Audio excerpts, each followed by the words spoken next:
अस्सलाम वालेकुम।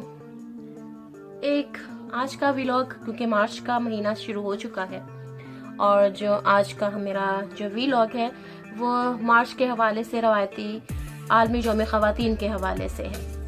देखें, जब आप सही सिमत की जानिब गामज़न होते हैं तो फिर हमें इस किसी नारे से या किसी नज़रिए से या किसी अनहोनी से फ़र्क नहीं पड़ता। हमें पता है कि हम सही सिमत पर हैं, हम सही राह पर हैं, लिहाजा हमारे सामने जो मर्जी आए हमने उसे इग्नोर कर कर गुजर जाना है और आगे बढ़ना है।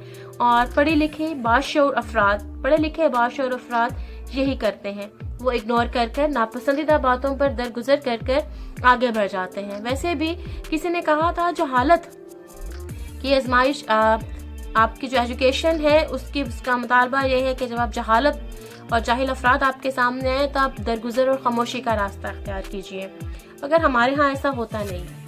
अब 8 मार्च हमारे यहाँ एक खौफ, एक अफरीद बनता एक दिन है जो कि आलमी सतह पर ख़वातीन के हवाले से मनाया जाता है और इसके दिन की एक मखसूस हिस्ट्री है, एक मखसूस तारीख़ है और हर साल एक स्लोगन के तहत ये दिन मनाया जाता है। मगर पाकिस्तान के अंदर इस दिन को एक समझ लें कि एक अफरीद बन चुका है। ये एक दिन नहीं है, ये कौम को तबाह कर देगा।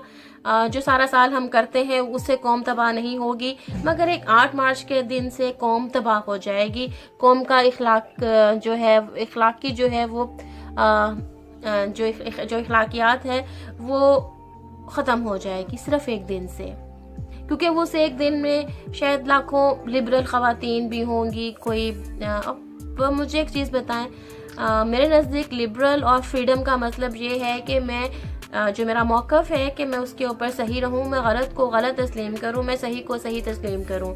मगर जो हमारे यहाँ जो 8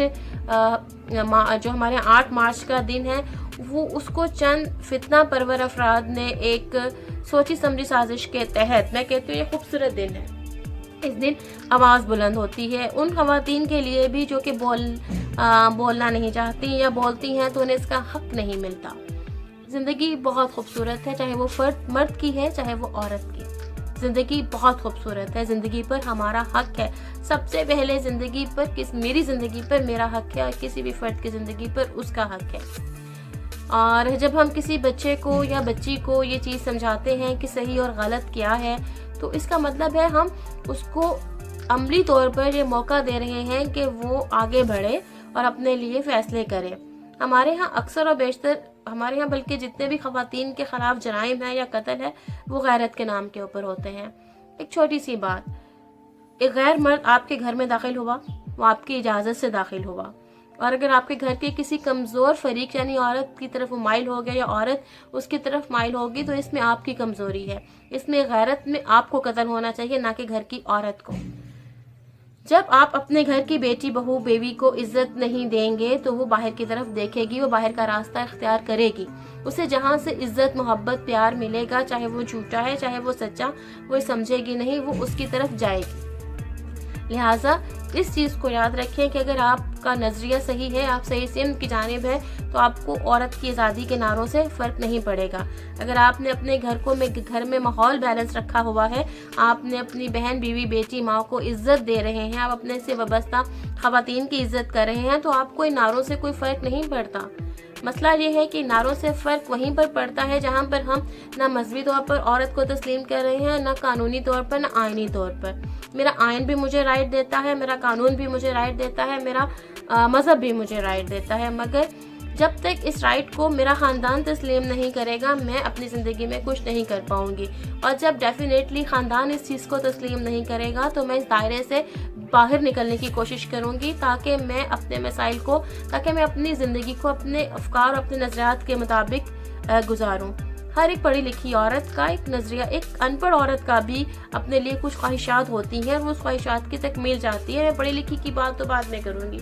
लिहाजा कोशिश ये की जाए कि अगर आपको इस एक दिन से चिढ़ है तो अपने बाकी 364 दिनों में औरत के ख़िलाफ़ कोई जुर्म ना होने दें, फिर आपको वो जो आपको एक दिन की तकलीफ है वो नहीं होगी।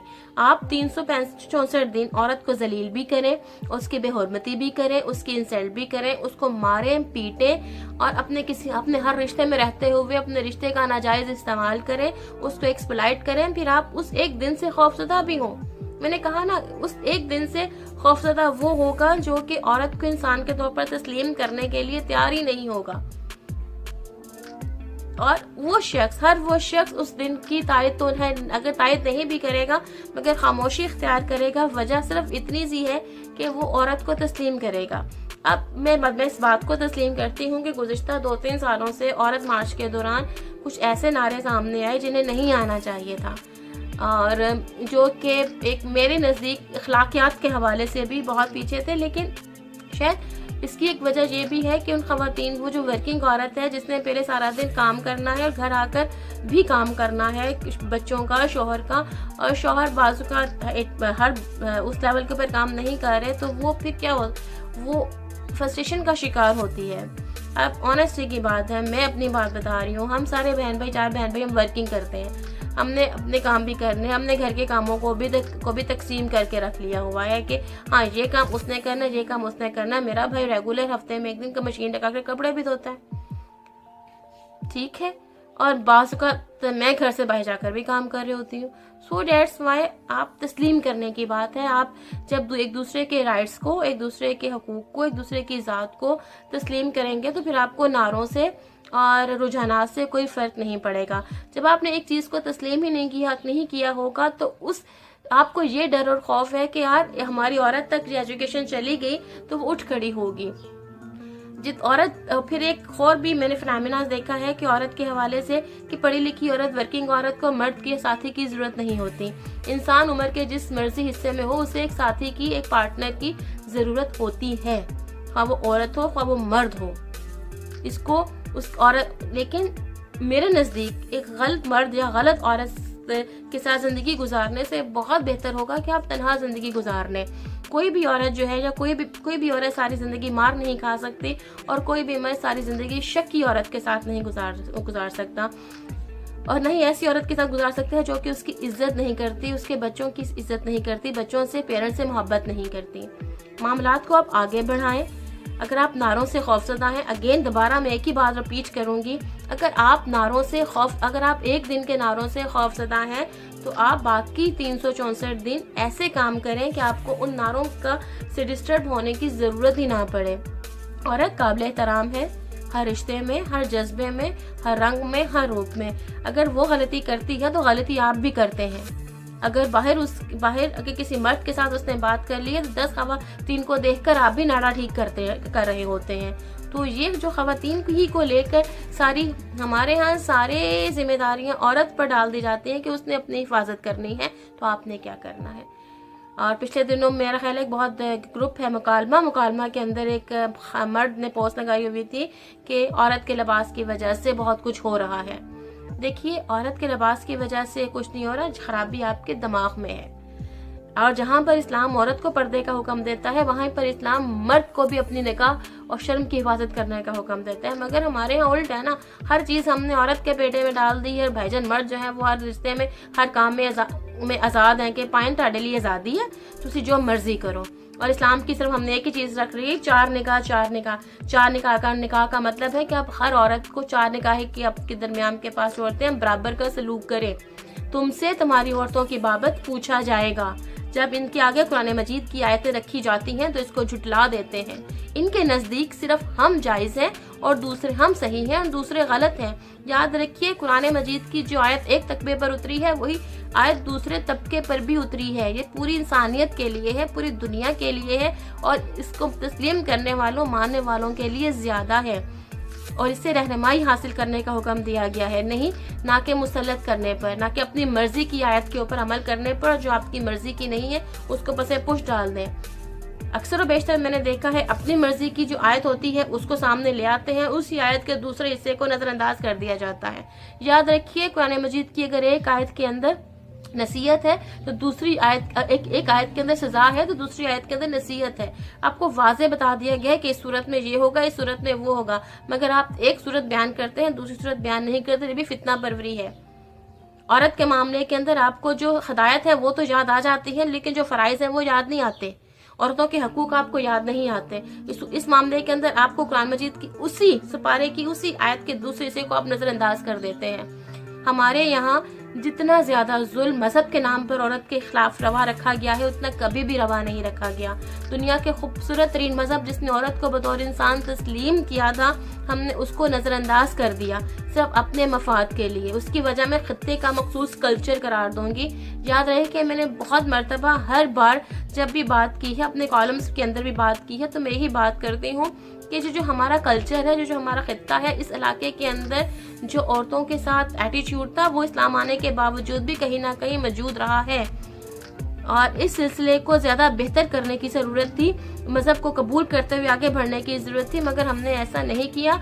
हमने सिर्फ वो चीज़ें अपनाई जो मेरे मफाद के, आपके मफाद के ऊपर है। आगे बढ़े और औरतों को तस्लीम करने की आदत डालें। दूसरों को तस्लीम करेंगे ना, चाहे वो मर्द हो चाहे वो औरतें, तो आपके जो मसाइल हैं वो भी हल होंगे।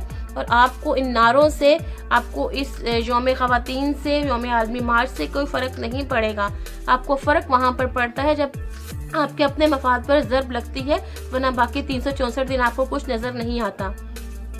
इस दुआ के साथ मैं अपने आज के व्लॉग का इख्तिताम करती हूँ कि मेरी ये बात किसी के दिल में उतर जाए, कोई ऐसी बात हो आपको समझ में आ जाए कि आप जब एक चीज़ अपने लिए पसंद करते हैं वही आपको दूसरे के लिए पसंद करने का हुक्म दिया गया है, और एक दूसरे के जानो माल को एक दूसरे पर हराम करार दिया गया है। मुसलमान के उसमें मर्द और औरत नहीं है, मुसलमान है। अगर आप जो चीज़ अपने लिए पसंद करते हैं, अगर चीज़ अपने लिए गलत समझते हैं, वही दूसरे के लिए करें। ना जुल्म करें और ना जुल्म सहने की आदत डालें। औरत को इज्जत, मोहब्बत, प्यार के साथ जीने दें, उसको आगे बढ़ने दें। ये उसका हक है और इस हक से आप उसे कोई नहीं रोक सकता। अगर आप उस पर मजहबी पाबंदियां लगाएंगे तो वो इस मजहब के हवाले से भी, मजहब से भी दूर भागेगी। सो डेट्स वाई हमारे जो छोटे छोटे शहरों के में बहुत कुछ मैंने देखा भी है, खबरें भी देखी हैं और ख़ुद भी फेस किया है। तो मैं इसी नतीजे पर पहुँची हूँ कि जब कच्चे हाथों में एक अच्छी चीज़ चली जाती है तो वो उसका गलत इस्तेमाल करते हैं, और यही हमारे यहाँ छोटे इलाकों के मुल्ला मौलवी मदरसों में हुआ। आगे बढ़ें और अपना दिमाग को खोलें और अपने दिमाग की खिड़कियाँ खोलें, और जो तालीम, जो एजुकेशन आपको मज़हब दे रहा है उसको एक मरतबा पढ़ लें, देख लें, समझ लें, खुले दिल से समझें कि आपके राइट्स की हिफाजत कहाँ पर, किस बेहतर बुनियादों पर हो रही है, और फिर आपको कोई चीज़ गलत नहीं लगेगी। अल्लाह मेरा और आप सबका हामी और नासिर हो। हमें सही और गलत को गलत तस्लीम करने की आदत डालें। जब आप गलत को सही तस्लीम नहीं करते तो फिर आपको खराज अदा करने पड़ते हैं। शायद मुझ जैसी और मेरे जैसी हज़ारों ख़वातीन का ही अलमिया है कि हमने खराज अदा किया कि हमने गलत को सही तस्लीम नहीं किया। औरत को जीने दें इज़्ज़त के साथ, वक़ार के साथ। वो आपका नाम रोशन तो करेगी अगर आप उस पर एतबार करेंगे। जब आप एतबार नहीं करेंगे तो फिर जो आपका दिमाग जो कहानियाँ गढ़ेगा उसके मुताबिक आप नताइज भी अखज़ करेंगे। अल्लाह ताला हम सब का हामी और नासिर हो। शुक्रिया।